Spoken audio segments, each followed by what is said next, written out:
So in this video, let's learn how to deploy an application load balancer with HTTPS listeners. Okay. So in the previous video, we learned how to deploy an application load balancer with HTTP listener, both on HTTP port 80 and another custom port 8080. Okay. So let's learn how to do it on HTTPS.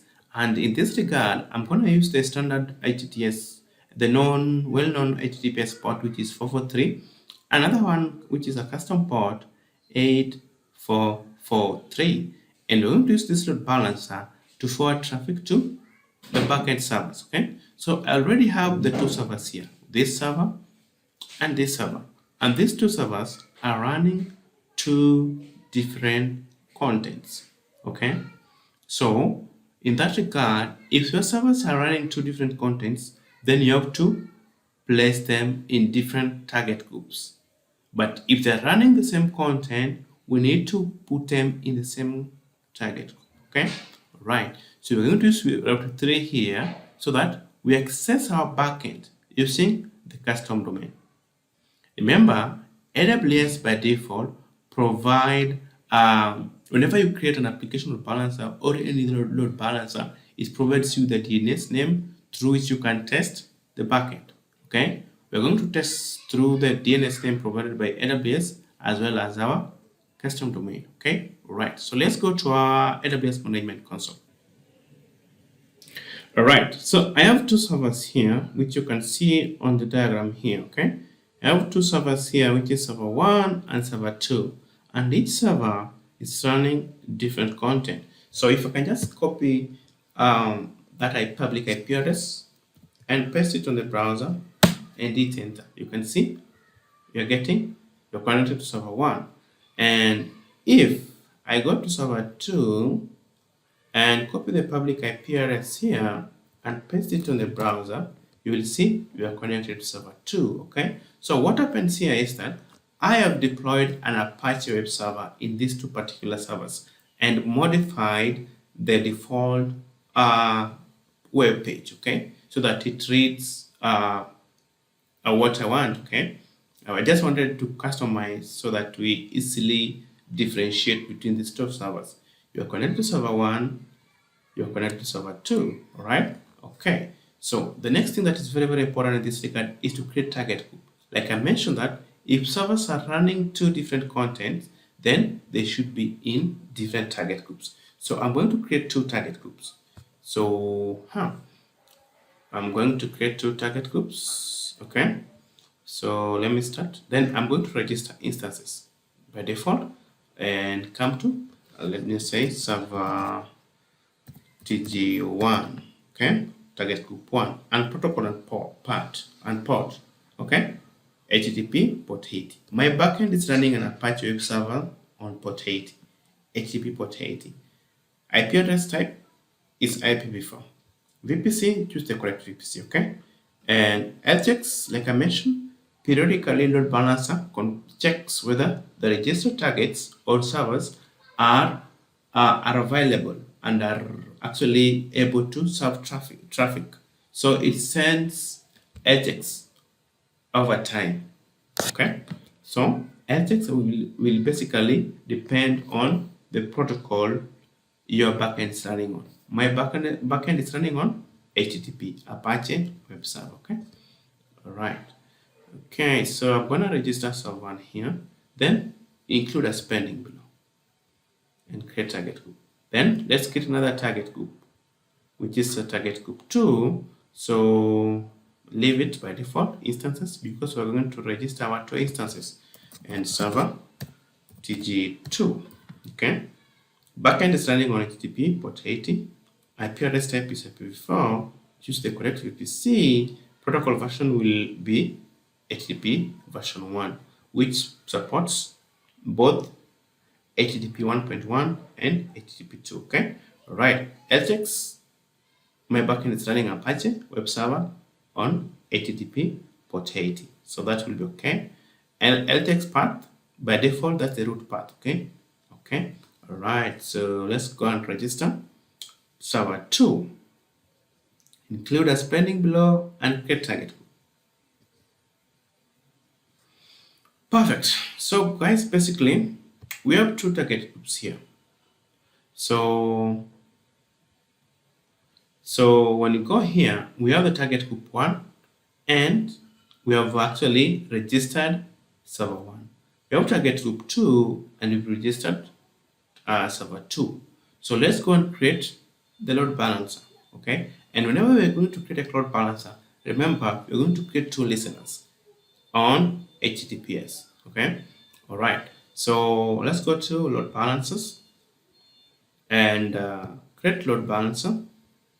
An application load balancer, give it a name ALB2 scheme. We want to access our resources over the internet facing. This only applies whenever your resources should be accessible within the VPC, right? And then load balancer IP address type is IPv4. Network mapping is very, very important. Choose the correct VPC. Okay. Don't choose the IP pools if you do not have. Okay. And always ensure that you deploy your load balancer in at least 2 availability zones. Okay. So that whenever one zone is down, the load balancer will route traffic to the LT availability zone. Okay. All right. So choose the correct security group. All right. Perfect. Then listeners, very, very important.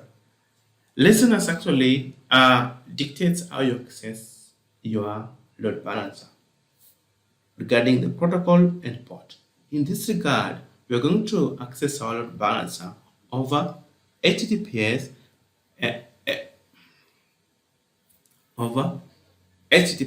only, okay? But HTTPS port 443 as well as HTTPS with a custom port 8443. So let's start with HTTPS 443. Then it routes to server 1, okay? And then when we add a listener and make it HTTPS, ensure the port is 8443, okay?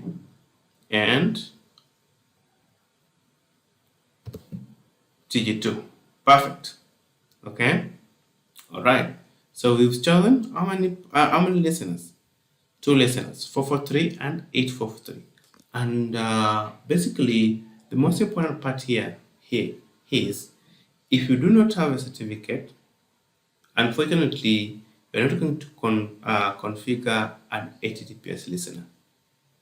So this is a mandatory requirement. You have to have an ACM certificate. So in my case, I have ACM certificate. If you do not have, please just go with HTTP listeners. Okay. There is a video that I recorded on how to request an ACM certificate. So you can as well request an ACM certificate using this case. But if you do not have, please just go with HTTP listener. HTTPS listeners cannot work without a certificate. Okay. In my case, I have certificate, and I'm going to choose this one. Okay. All right. Okay. So create the load balancer. That's all. So we will wait for like 3 to 5 minutes while the load balancer is being provisioned. Once it's been provisioned, then we'll go ahead and test. And meanwhile, you can see I have 2 listeners here, HTTPS 443 and HTTPS 8443, each forwarding to different target groups with different servers running different contents. Okay. All right. And you can see my security policy is this one, which is the latest. This one is used to negotiate or do TLS handshake between the load balancer and the client. Then our certificate is this one. Okay. All right. So another important thing here, maybe we'll discuss that later. Okay.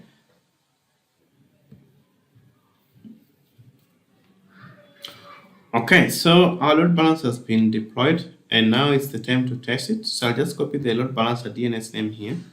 Okay. Then I come to our browser and ensure it's HTTPS. Okay. HTTPS. Okay. Because we've deployed HTTPS listeners. Now we cannot access our load balancer over HTTP because it's not listening on that protocol. Okay, HTTPS, then you paste the load balancer DNS name and add the port 443, okay, and hit enter. Yep. So here you can see we are getting this issue here. This warning here. The connection is not private. Okay, let's go to advanced. Yeah. So you see the server could not prove that it's this one. Its security certificate is from this one. This is because AWS provides you with default DNS name to test your application, but your load balancer has been configured with a different domain name having a different certificate, so you cannot access it that way securely. So I just proceed with the unsecure access. Okay,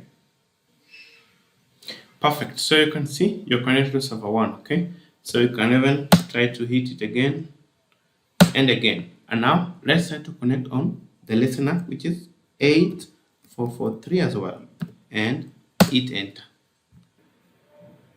Perfect. So you can see you're connected to our server 2 as well, okay, over 8443. So when we delete that one, which is 443 now, we should go to server 1. And when we add 8443, we should go to server 2, okay? Right.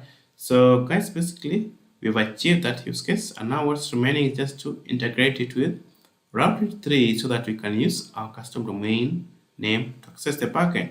So I'll just do that very fast. Go to router 3 and create record. I'm going to create an alias record, ALB2 alias, then choose application load balancer and classical balancer and region. My resources has been deployed under US East 1, which is not Virginia, and this is my load balancer ALB2, and create record. So we'll wait for the record to be created, then we test later. Okay, all right.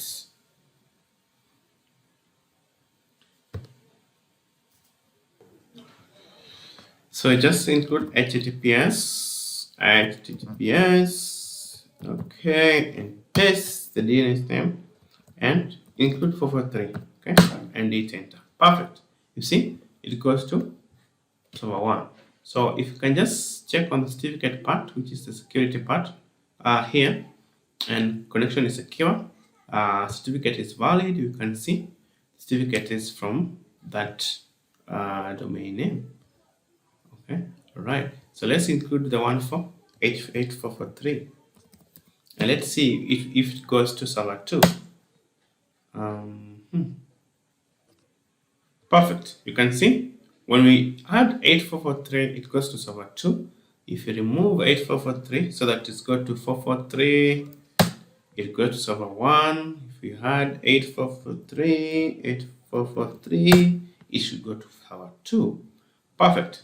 So guys, thank you so much for watching this video. I believe you've learned how to deploy an application load balancer with HTTPS listeners to forward traffic to 2 different